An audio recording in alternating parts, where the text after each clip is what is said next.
Hello, and welcome to Transport Topics Live on Web. Today, we will delve into the 2015 edition of the TT Top 100 Private Carriers List. Today's presentation is brought to you by PeopleNet and Denso, whom we thank for their support. My name is Joe Howard, and I'm the features editor here at Transport Topics. I'm joined by the mastermind behind the TT list, senior features writer, Dan Bearth. The Private Carriers List is the third of four lists TT will compile this year, joining the top 50 logistics companies and the top 100 for-hire carriers list, which we compiled earlier this year, and the TT top 50 global freight carriers list, which will debut later this month. The Private Carriers List, which appeared in the August 24th issue of TT and is available online at ttnews.com, includes fleets operated by companies for their own business needs. Although, as we'll learn later, at least one fleet has adopted a hybrid private and for-hire model. That fleet is Red Classic Services, and its president, Ron Drogan, talked with Dan about this growth opportunity his company has identified. That's coming up a little later in this show. We'll also be exploring how the driver shortage has become a difficult and fairly new problem for private carriers, and also the addition of an expanded listing of fleets broken down by business sector. We also will be answering your questions. We've received quite a few in advance of the show, and we thank all of you who have reached out. During the show, you can also submit a question live, or you can also comment at share@ttnews.com. Once again, that's share@ttnews.com. You can also comment directly on this article page.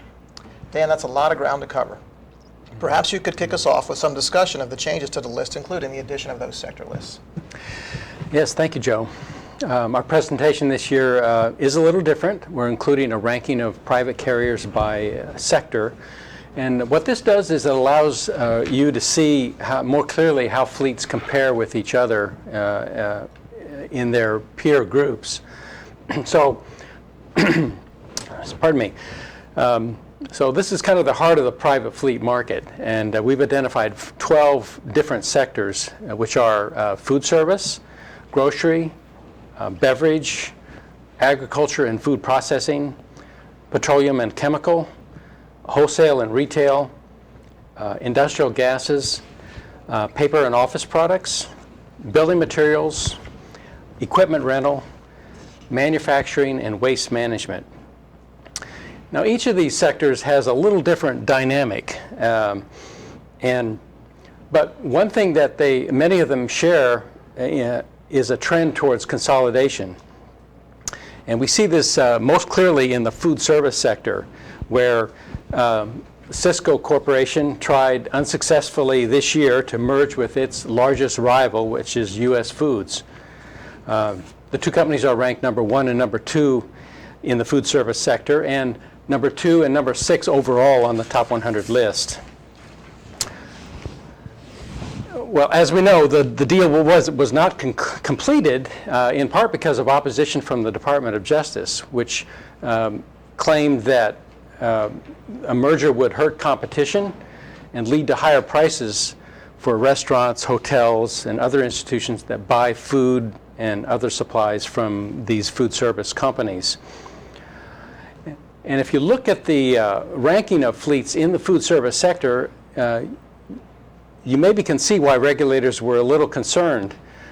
The combined fleet of Cisco and U.S. Foods would have been 6 times the size of their nearest competitor, Performance Food Service.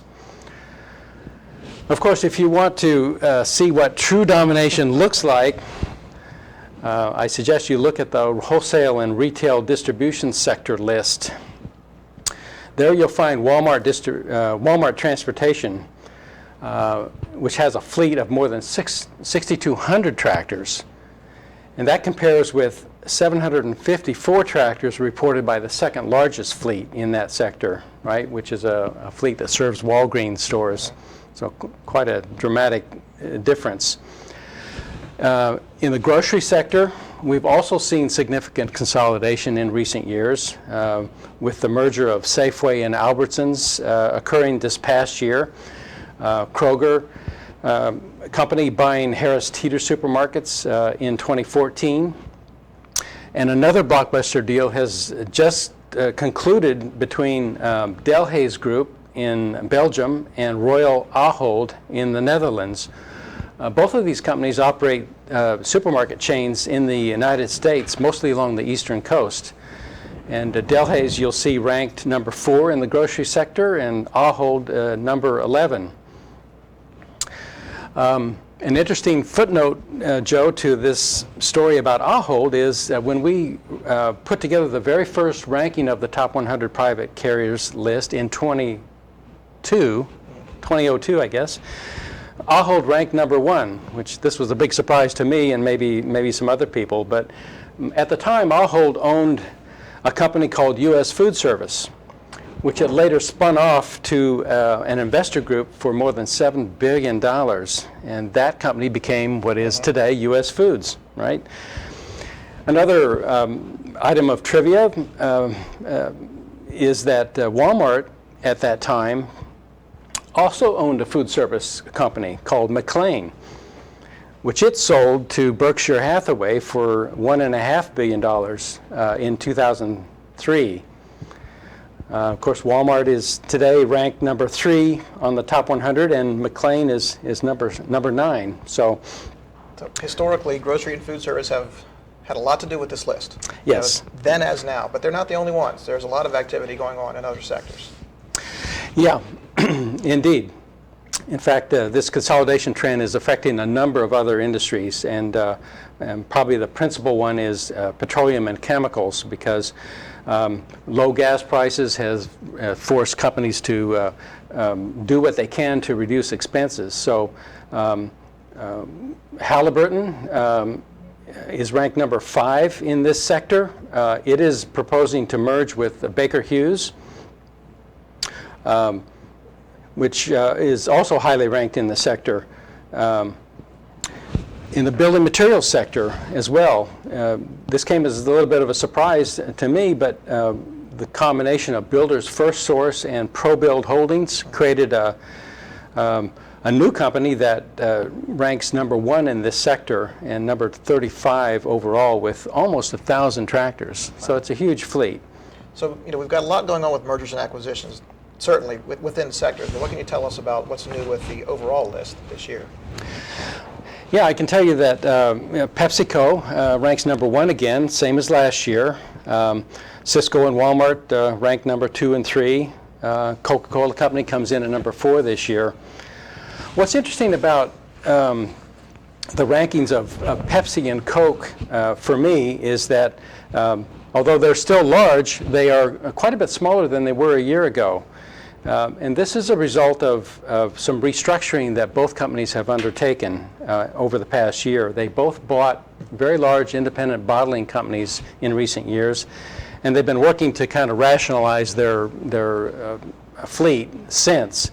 What Coke in particular has done is allocate more distribution territory to some of its other smaller independent bottling companies, which has allowed those companies to expand. One of those companies that has received some distribution territory actually is Ray's Holdings, which is a major food and beer distributor based in Chicago, right? They picked up some territory in Michigan and Illinois. What's interesting to me about this is this represents the first venture into soda distribution for this company. And it could be a very major growth area for them in the future, something to watch. And something that we've noticed in your reporting for this issue, Dan, with companies like this and many others on the list, is that there's a lot of interest and opportunity to grow. But there's also a serious issue that's confronting these private carriers and the entire industry that these guys are dealing with. Sure. We all know that there's a capacity constraint in the overall trucking market that's affecting all carriers. So a lot of companies are concerned about that, and their response is to try to increase the size of their private fleet to give them some assurance that they have enough freight hauling capacity. But they're having difficulty doing that. Why? Because they can't get enough drivers. Now this is a new problem for some of these companies, right? Many of them only hire experienced drivers, and where they have traditionally gone to get these drivers from the for-hire fleets, from maybe some vocational companies that are in the market, those companies are experiencing shortages of drivers themselves. They're doing a better job of retaining those drivers by increasing pay and other things. So the supply is shrinking and demand is growing. Most experts think this is a problem that's only going to get worse as time goes by. In fact, Bob Costello, who's the chief economist at American Trucking Associations, has talked about this before during our last LiveOnWeb program. Heads up, I understand Bob is preparing to release very soon a new estimate of the driver shortage, which should give us some more insight as to the scope of the problem. So quick reminder, if you want to hit us up with some questions or comments, the email is share@ttnews.com.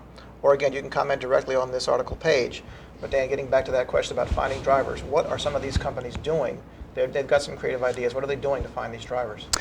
Yeah, one thing they're doing is looking in some new places. A company like Purdue Farms, for example, has a workforce of 19,000 people and plus a private fleet. So what they're doing is they're trying to determine if some of those people who work in their food processing plants and on the chicken farms where they raise these animals could be interested in driving trucks.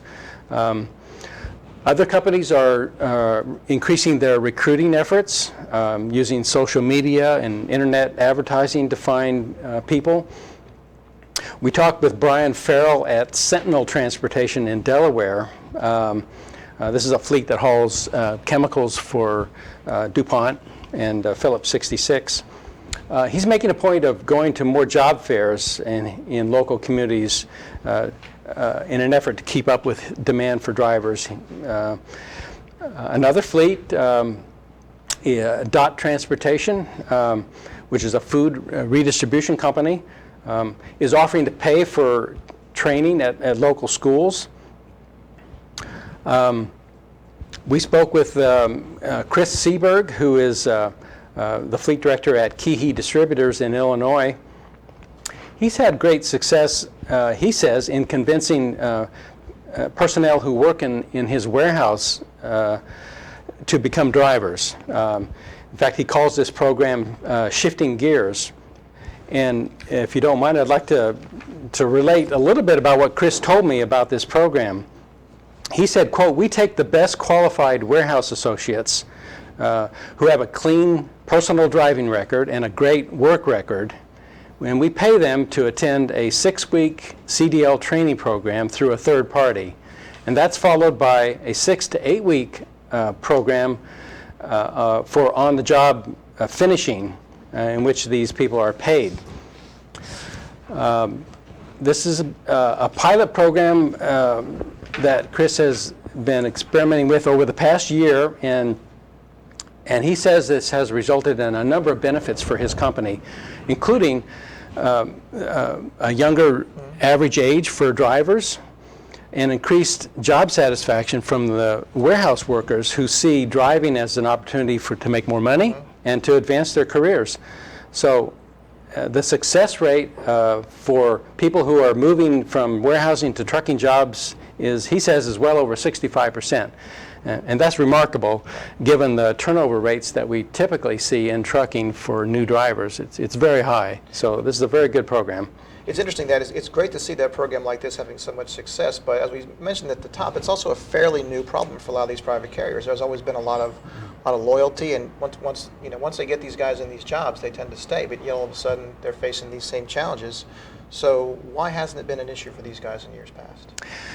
Yeah, the answer to that is private fleets have the best jobs in trucking, by and large. They're able to attract people because of higher pay, better working conditions, and as you suggest, turnover historically has been incredibly low at these places. And these are great advantages that still exist in the market, but it's no longer enough to keep up with demand for drivers to allow these companies to expand. So many of them are at the point where they're going to have to do more and sort of for some of them, build the infrastructure from scratch to recruit and train more drivers. Right. Yeah. Once again, if you want to hit us up, share at ttnews.com, or you can comment directly on the article page. I bring up question and answer because one of the questions we received sort of hits on this issue of working for private fleets and segues rather nicely into the next part of our show. Paul, and I'm probably going to butcher your name, Paul. Paul Kangatha, sales director at Freight Connect, says, what are the creative models being used and considered to help drive a driver talent pool? What are current implications to the shippers and consumers due to the shortage? And what are future implications if, as it gets worse, and it's probably more of an as it gets worse than an if, what, if anything, can shippers do to prepare and stay ahead of the curve on this? Well, one of the things they can do is develop innovative business models. And as I mentioned at the outset, Dan conducted a fairly interesting interview with Ron Grogan from Red Classic, and he talked about something his company is doing to, in the absence of being able to find new drivers, maximize the operations they have. Yeah, Joe, yes, and we'll hear that in a moment. Ron has developed a hybrid fleet that distributes beverages for Coca-Cola Bottling Company Consolidated, but also hauls freight for other companies and provides freight brokerage and truck maintenance services in the market. I think you'll find what he has to say very interesting. Let's have a look.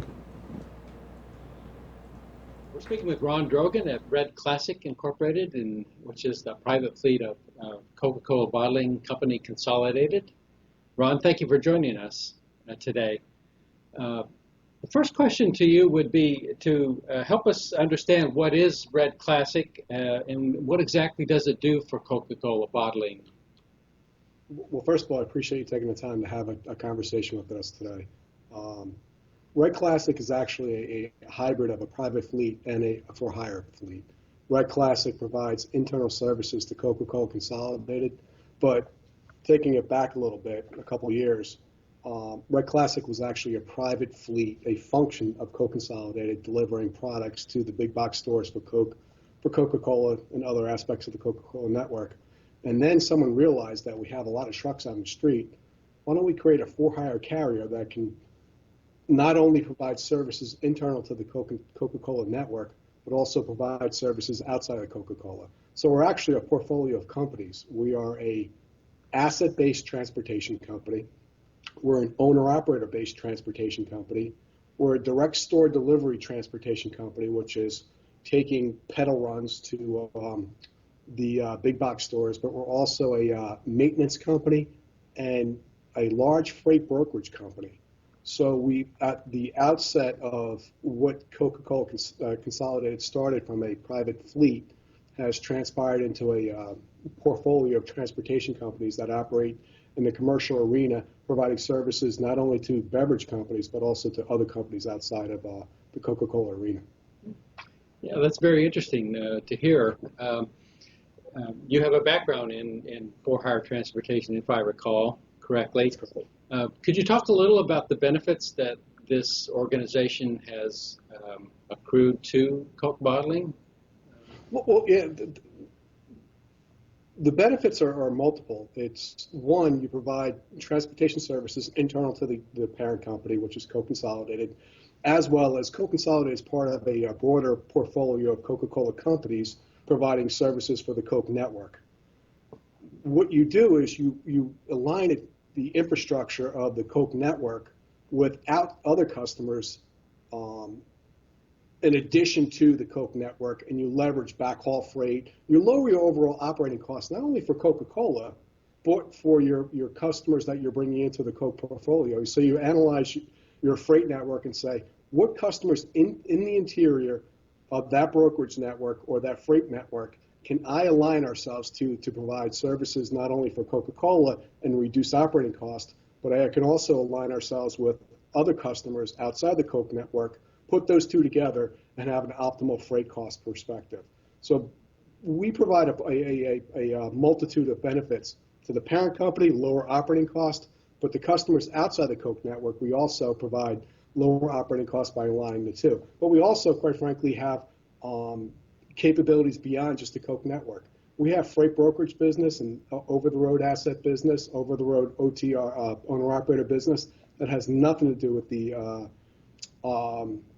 the Coke network. So we just do what a transportation company would do by taking your total network capability and bringing what capabilities you have to specific customers and saying, how can I optimize your business? How can I provide the best service offering to you at the highest levels of service, by also with the lowest cost structure, by looking at what our network. So what the Coca-Cola business has allowed us to do is create a structure, a foundation that's allowed us to launch off of that to provide services beyond just Coca-Cola. Yeah, very good. Has this organization also been a benefit in terms of your ability to attract drivers and other talent to your organization? That's a great question. The interesting part about the being aligned with the Coca-Cola company, Coca-Cola, just the name itself, provides a sense of stability, structure, financial capabilities. So when we do that, quite frankly, we align ourselves. We tell people that we are part of the Coca-Cola network, which allows us to introduce a financial stability that isn't always seen in the transportation industry, about the long-term view of what we're trying to create capabilities.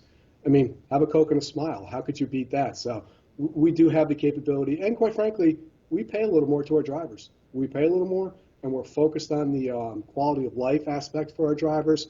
So the whole Coke aspect of the quality of life and what the brand actually means, we try to bring to transportation. We have the saying, what Coca-Cola brought to beverage, we want to bring to transportation. And we sell that, and we market it, and quite frankly, we live to it. So we have the great capability to attract drivers, owner-operators, leadership team, and quality staff. And, we create a very good work environment where people are attracted to it.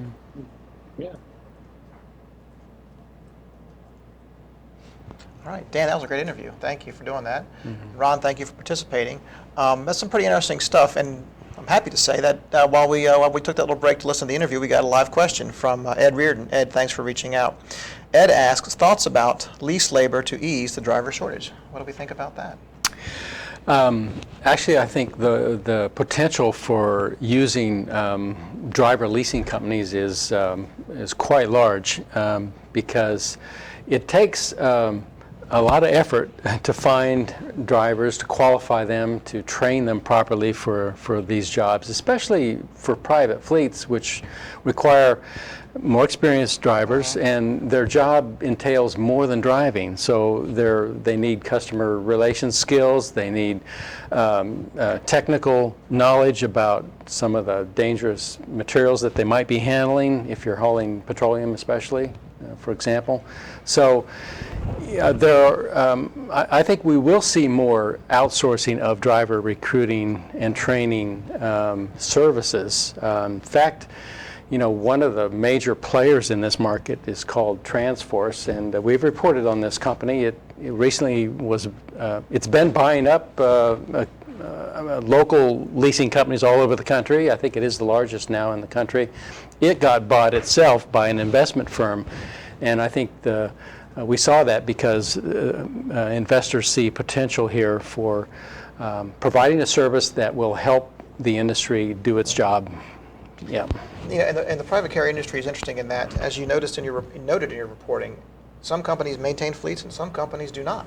So we can look, specifically at the retail sector. We've got Walmart with its own huge private fleet, and we've got a key rival, Target, without one. So there are certainly different mindsets and different strategies that companies are pursuing when it comes to how to handle their transportation needs in these sectors.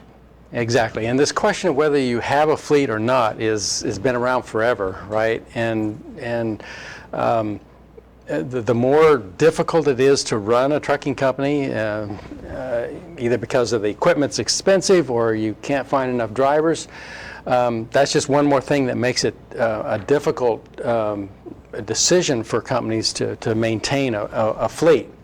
So it is interesting to see how different companies respond to this. Walmart has a very prominent position in the business, wanting to control the fleet that delivers goods to its stores. Target, on the other hand,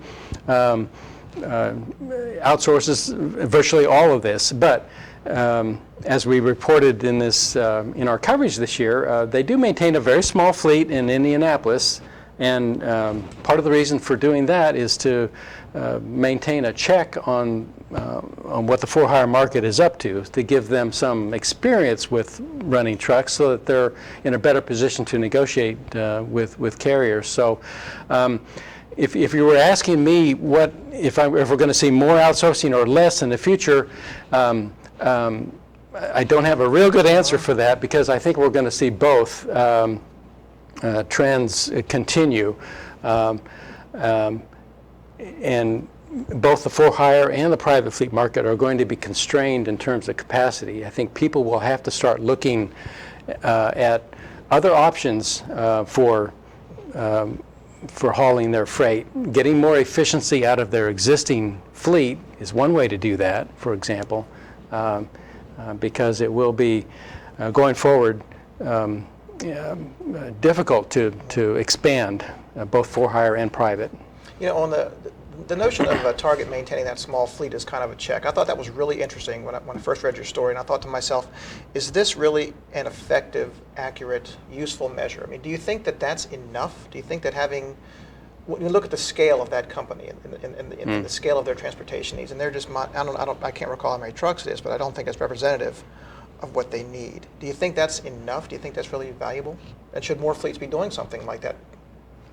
Well, I think what Target is doing is not uncommon for companies that outsource most of their transportation to maintain some sort of private fleet so they can keep a foot in the business. Yeah, I don't think you have to be really huge in order to gain the experience and knowledge that you need. I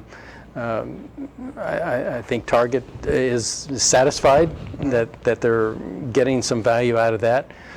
Certainly Target's a big enough company, it could do whatever it wants, and so far it's taken this approach. A couple of the other, we talked to a couple of other businesses that are in the food service side, a company that runs, that distributes product to Pizza Hut, Taco Bell, and Kentucky Fried Chicken, for example, is one that relies on outside carriers, and they form a purchasing co-op in order to increase their buying leverage, right? That's one way to do it. We talked to a couple pizza chains that we all know and love, right? Domino's and Papa John's. Both of these companies have actually increased their reliance on private fleets, private trucks. Why? Because they see it as part of a way to control their supply chain so they have these distribution centers which supply everything that these stores need, from food to other supplies and so forth, and having the trucks as part of the mix gives them control and relieves their franchisees and independent restaurant operators from the burden of managing this transportation services. So they think it's very key to their strategy, overall strategy. And frankly, if you look at the financial results of both of those companies, they make money on distribution. It's a big source of profits for them. So there's a lot of reasons to do that. Okay.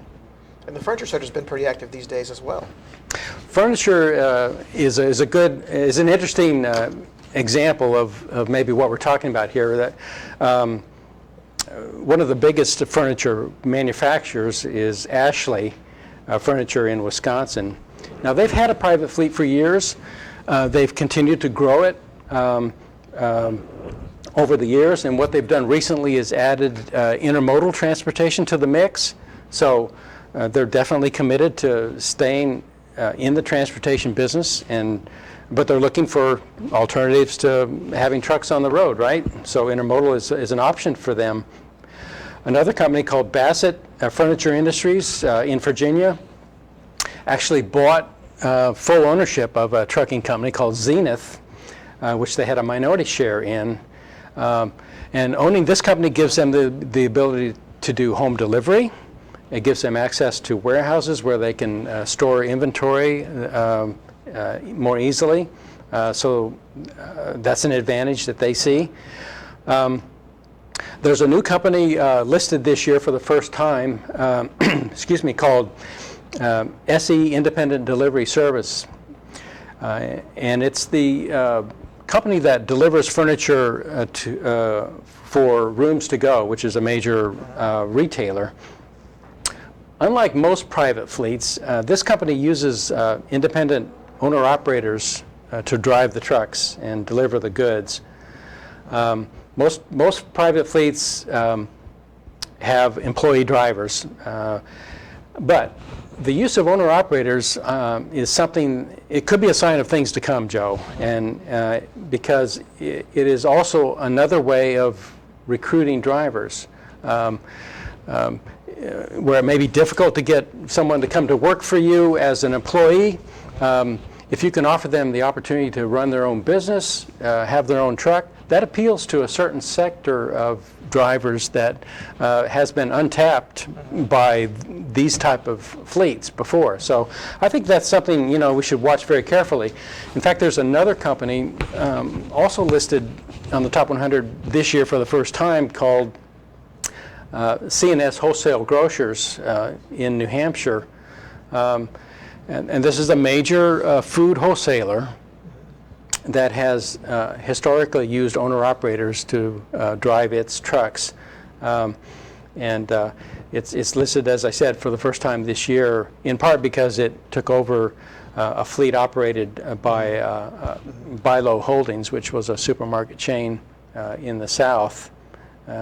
So we have two examples of companies that use owner-operators, and again, I think it's something that we should watch very carefully.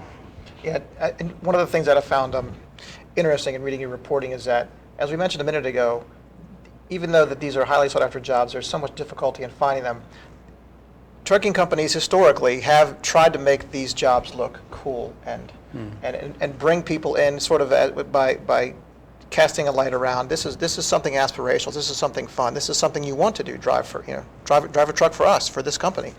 So we put together a kind of a fun little montage of different commercials and different presentations of how companies have portrayed themselves and what it'd be like to drive for them and drive one of their trucks. And we have it here for you. Take a look. Young truck drivers wanted. Apply at your Texaco dealers. This is the Texaco jet fuel truck.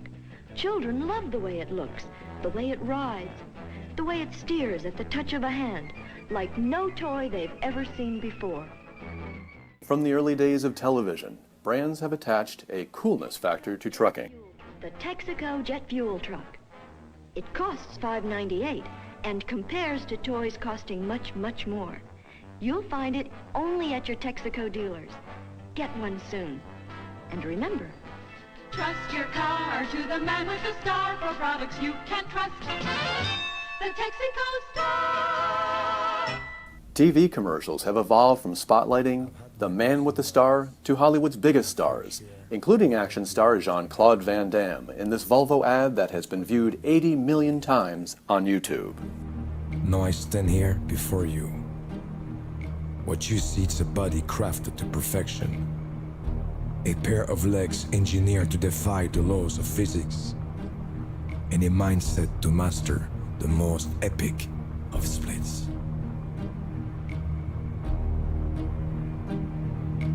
Who can say where the road goes, where the day flows, only time. To rapper P. Diddy, who hitched a ride en route to an award show in this Pepsi commercial and suddenly made it trendy to own and drive your own delivery truck. Hey, I'm late for this award show. Can I get a ride? Come on, hop in.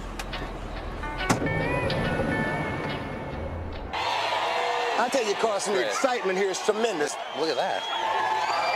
I didn't know P. Diddy drove a Diet Pepsi truck.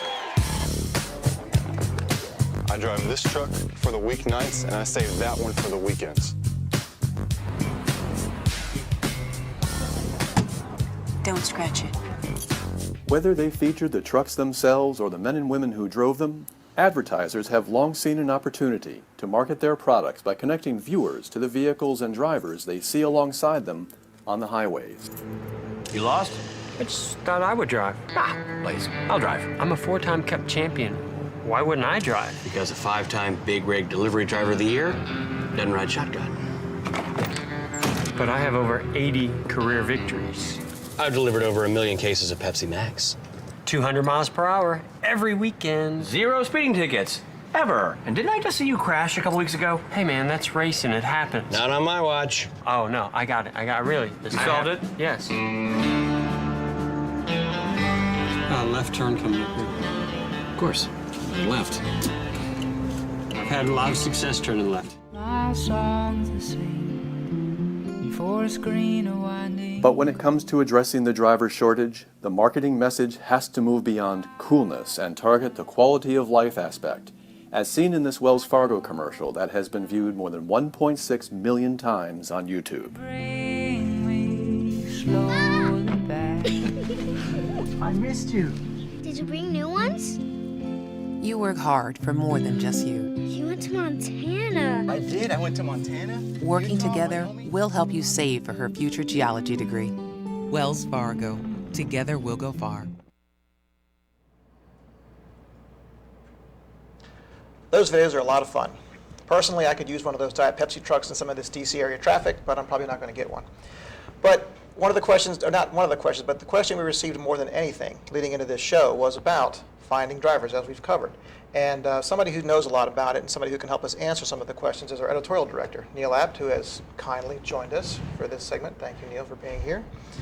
One of the questions that came in more than once, and it's an issue that's facing the industry broadly right now, is bringing in veterans to the trucking industry and taking advantage of a labor pool that already has the training, already has experience behind the wheel. And we chose one of the questions from George Savage. I'm sorry if I butchered your name, George. But George asks, how successful have carriers been at recruiting ex-military men and women? And I put it to both of you, do we think this is something that the industry should be doing more of, reaching out to veterans and bringing them in and having a place for people leaving the service to land? Yeah, thank you for the question, George, and thank you guys for letting me sit in with you for a few minutes. Just want to congratulate Dan and the team for getting the Private 100 together. All of our lists are quite challenging.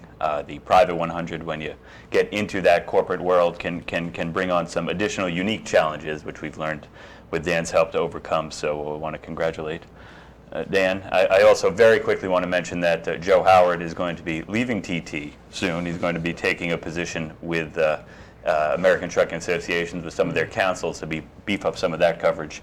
It's been about a decade or so, give or take, and we want to wish Joe good luck, and sorry to embarrass you. So on to the more serious topic at hand here in terms of the veterans. There's a lot of movement going on in this area as more and more return home. I was out last week with Kenworth, a media event there, some driving and a lot of good discussions there. While this might get away from just the private carriers, they have tied themselves in with TCA, the Truckload Carriers Association, very heavily involved on the military side, and also a company called Fastport. Fastport has really helped take a lead. I'll mention a little bit more detail what they're doing in a second, but they've started these job fairs. The first one was in Fort Benning, Georgia. They said there were about 27 trucking companies, again, we're not talking just about private carriers in total, with an estimated 1,000 open positions. They had a great, they said, great response. For Kenworth's part, they had a T680, one of their flagship models there, to sort of show off and to sort of get some of the veterans back that might not be that familiar with trucks, to sort of get them in the truck, show them around. Some of the automated manual transmissions certainly could be a winning factor for some that aren't as familiar. Additionally, Kenworth is part of a contest TCA is putting together about, I think they're going to call it the Best Veteran Rookie Truck Driver, and the TCA is putting that together, and the winner will get a brand new for themselves T680 through that contest as another way to sort of reach out to military veterans. For Kenworth's part, they were very, very modest about it, and I don't want to imply that Kenworth alone is doing this, but they sort of said, hey, we hope they'll see our truck and say, hey, this is what we want to drive, but they were pretty modest and realistic about it and say this is the right thing to do, and the more the industry as a whole succeeds, the better off everyone will be. Just want to very quickly mention this Fastport. I had a chance earlier this year to very informally speak with them. It was very interesting, this sort of app and software they're putting together, where they would allow someone, and it's not really military specific, but they're creating something where someone can be applying, not just I want to apply as a truck driver for a company, to break it down to they're almost get a good sense of the route they would drive, what's being looking for. So that's digging it down, and it's still being developed and being rolled out. And again, this was an informal discussion a while back, but it was very interesting that it wasn't applying for company X. It was, I'm applying for a route going from city X to city Y, and that takes it to a level I had not seen before. It's an interesting development as everyone seems to attempts to find a way to solve this driver shortage. But drilling down on specifics is a good thing to do, not just in terms of route, but also in terms of skill sets and experience. Because one of the things that we did hear from Sean Stewart, for example, at Windsor Staffing, he wants to know why is it so difficult to get a job at a private carrier. From his perspective, these jobs are hard to get. We spend a lot of time talking about how there's this need, but other people out there are saying, well, that's true, but it's also hard to get these jobs. And I think one of the reasons why, or a good reason why, is a need for expertise. Some of the companies, Dan, you spoke to, talk about how they only want experienced people because they don't want to spend time training, or they feel like there's what they need is pretty specific. Right. I think most companies have like a 2-year experience requirement to be hired, for example. We got a question from Brad Morgan, who drives a bus, and he has a Class B CDL right now, and he drove rigs in the military as well. And he's asking, what it takes to get the Class A CDL to allow him to drive rigs, and he's running into this problem. He doesn't have the 2 years experience, so where does he go to get that? This is a problem actually that is being worked on. I think FMCSA, the Federal Motor Carrier Safety Administration, is actually working to give military people credit for their experience in the military, and that can be applied to a CDL. That should help. Many firms do cover the cost of training, but it is expensive, and I think many people would be surprised at the cost of getting the training, to get the license, to travel to the testing center.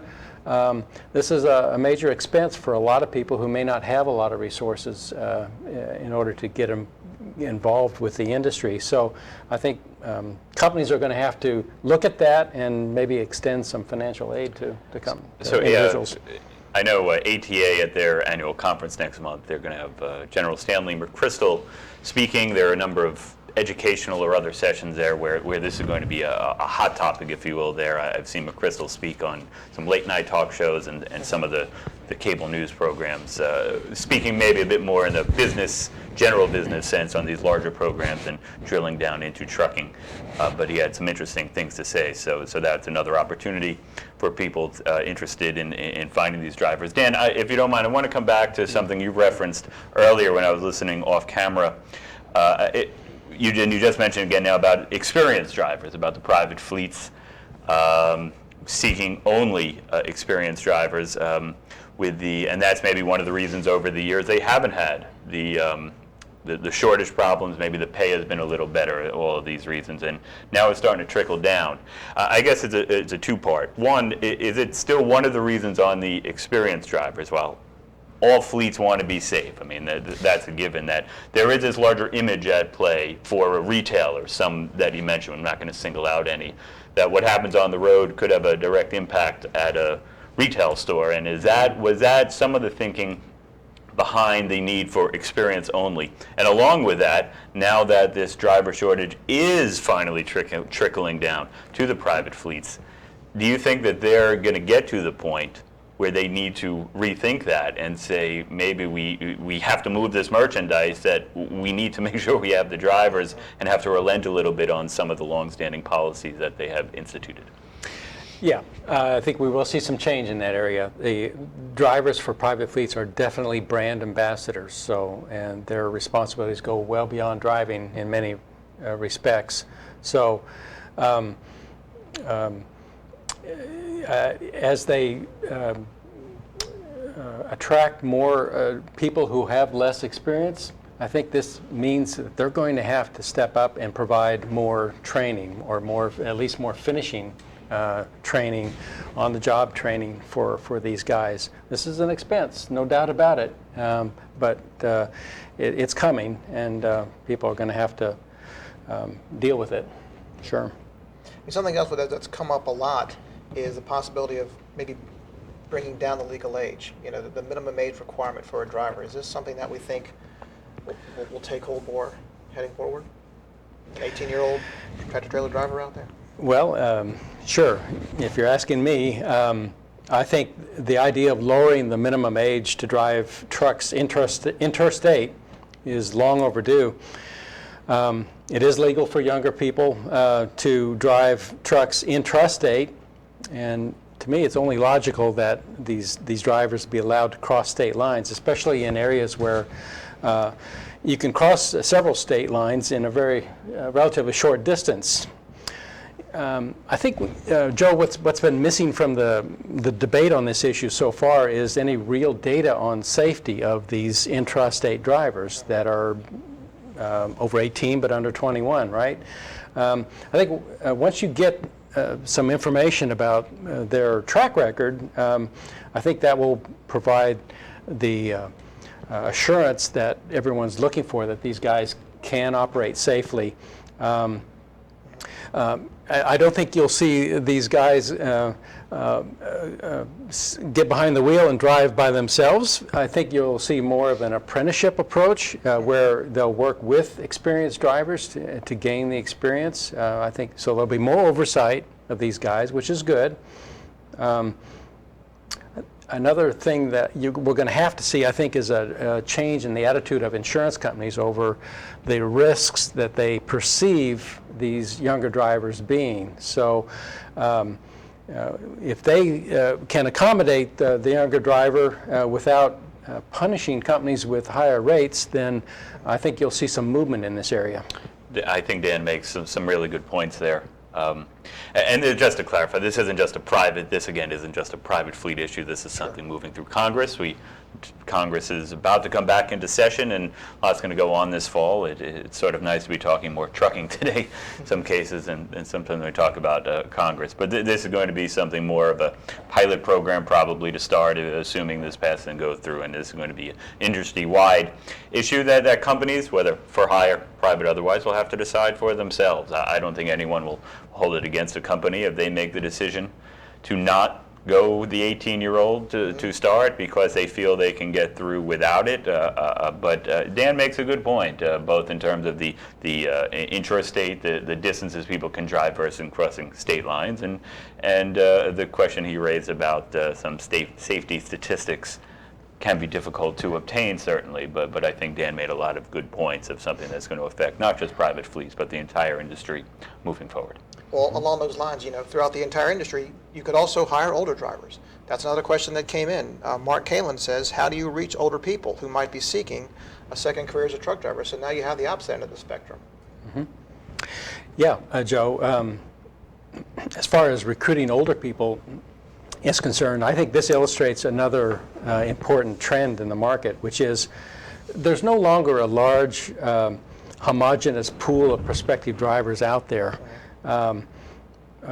Companies need to target different groups, and retired couples is certainly one of them that's available to companies if you want to pursue them. Women is another category that's relatively untapped, I think. Immigrants, trucking has been an entry-level job for people who emigrate to this country for years, and it's really continuing today. If you look around different parts of the country, you see tremendous influx of people from the Middle East, India, Russia, Eastern Europe, and those are communities that can be tapped for new drivers. Displaced workers is still a source potentially for drivers. If you look around the country at places that haven't recovered from the recession, there are still some places like that. They could be a source of help. I think the industry needs to look more at minorities and urban dwellers as opposed to rural. I think that's where most of the people are.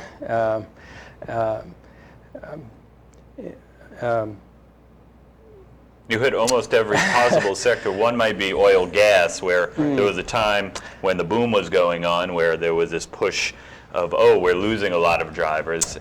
Probably not going to be this way forever, but there could be some all of a sudden saying, wow, I left trucking to go, for this can't lose opportunity, and things have really slowed. I'd also mention we have covered the driver shortage in the January LiveOnWeb in particular is directly focused on driver shortage. Also, Dan mentioned women. We had one in the middle of the year on women in transportation, focused a lot of it on the team element and some of the older drivers. Those replays are available on our website, and I think for anyone who may not have seen them and maybe dealing with the driver shortage now, even more so now than even a handful of months ago, there could be some valuable information stored up there that may be useful to see. Go ahead. Yeah, well, I'd like to kind of put a question to you about what we may be looking at in the future. One of the keys to getting more drivers is going to be changing the nature of the job. Shorter routes, more predictable routes, possibly, fewer long hauls. So in my mind, this means more companies are going to have to consider the possibility of using autonomous driving vehicles to cover some of their routes. What do you think about that?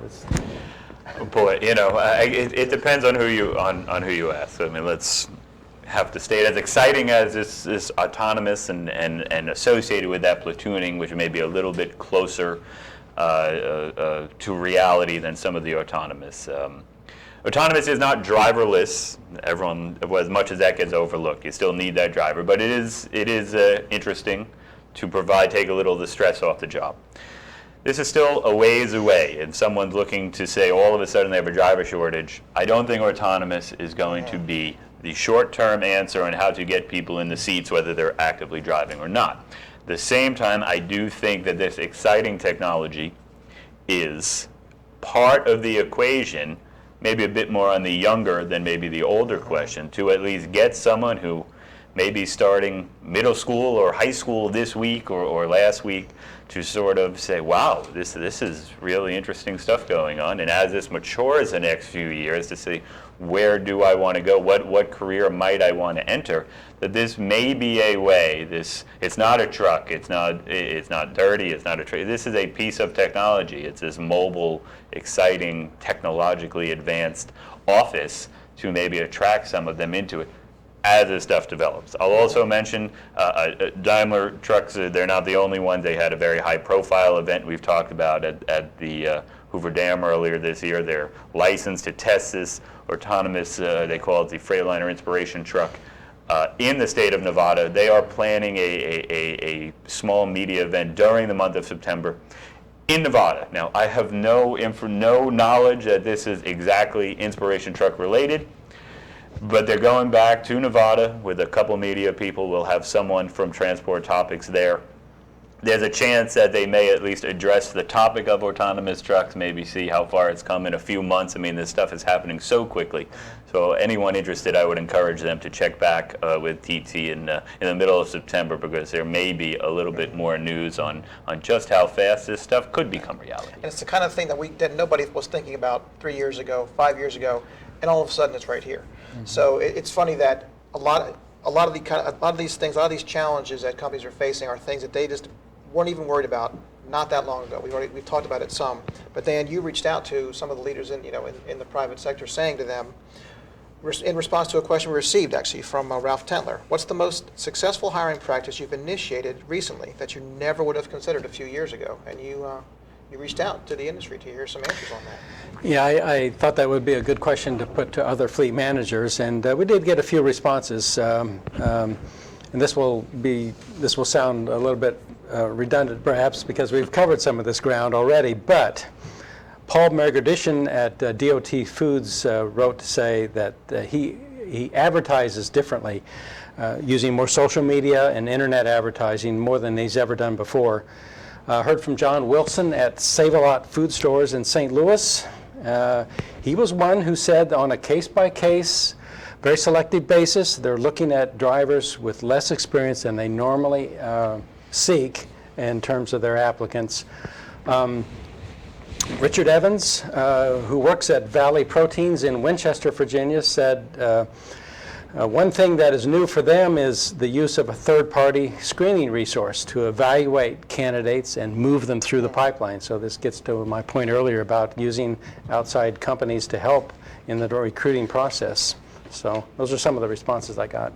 Interesting that Paul mentioned, DOT Foods mentioned using social media. I mean, that's really just an incredible way. You see ads popping up. It's an incredible way just to reach directly into such a huge pool of candidates. Yeah, and you know what? It also goes beyond that. Just reaching I think companies need to look more closely at what young people generally are doing and how they think about work. And my generation, having a stable job and doing good work was important, and you like to stay with the same company for years. That's different now with the younger generation of workers. They want to get more out of the job than just a paycheck. So the terms of engagement are going to be different for these people. And to see what I mean by that, I would encourage everyone to view the entire Skype interview that I did with Ron Drogan, because you'll hear him talk at the end about what he's done recently to get his employees involved in a campaign to raise awareness about human trafficking. It's something that has an impact on his workforce that helps him recruit good people for his job, for his company. Social media, I think, takes a little bit of the some of the scariness that could be. Oh, it's a scary truck. What's a truck? And some, especially with younger people learning about and figuring out what they want to do, and a way to connect directly, whether it be a fleet. We can see some of the OEM suppliers all to sort of get their own message out and sort of have a little bit of fun and toss in a little bit of education. And it goes back to maybe where I started with Kenworth in terms of, hey, we just want to get them inside a truck, because maybe that can be half the battle, whether it's their truck or anyone else's. And that same sort of thing applies in terms of this gradual education and gradual sort of warming to each other, in this case through a computer or a phone, tablet, whatever the case may be, to say, wow, this is a kind of a cool company, and they're taking me inside with a video or photo of this truck, and it's actually, not only is it not scary, it's actually pretty cool, and maybe something I'd want to think about. And I think that's a route that on the younger side, you're going to have to tap into everything, and this is one of them. Plus, you can engage in conversation that way too. People who want to check out a company, they can look at comments. They can see what people are saying about that company. Mm-hmm. So if your social media presence is very good and very vibrant, like you say, that's one way to do it. But also what people are saying about you, because it's out there. So learn about the company culture, the corporate culture, things that are going on. There be volunteer, charity, fun things going on, whatever the case may be, and it helps to give a sense as to what the company really is about and what life's like with the company beyond, oh, we just need drivers, get behind the wheel and start driving. Right. Because some companies like Transport Topics do things like host LiveOnWeb, do these cool things, and we're not just a newspaper. We're a website, we're LiveOnWeb. We do it all around here, right? So, well, I said we had a lot to cover at the beginning of this presentation, and we have covered a lot. So I want to, we've run out of time, but I do want to sign off and thank again our sponsors, PeopleNet and Denso, and also thank Dan and editorial researcher Brandon Green, seated right there, for their efforts in bringing this list together. Thanks also to Ron Drogan for taking time out of his busy schedule to talk with us, and also our fearless leader Neil, who has plenty to do and decided to sit in with us as well. Our next Live on Web will be on September 16th, right around the corner. The subject is intermodal shipping, and it will be held in conjunction with the release of our next list, which I mentioned at the top, our brand new Top 50 Global Freight Carriers list, which will appear in the September 21st issue of TT. Scheduled guests include Mark Holden, President and CEO of A&R Logistics, and Curtis Whalen, Executive Director of the Intermodal Motor Carriers Conference here at ATA. Since this list is something new, we're going to host a LiveOnWeb in advance of the list release, so we'll hope you'll join us then. Please visit liveonweb.ttnews.com for more information on that. I also want to mention we have a special subscription offer for our viewers today. Please check out liveonweb.ttnews.com, subscribe for details. And if you've enjoyed this program and others just like it, please join our fan club, liveonweb.ttnews.com/fan club. You just might earn yourself one of these cool mugs. Until next time, my name is Joe Howard. On behalf of Dan Bearth and Neil Abt, thanks for watching. We hope you will join us again. Take care.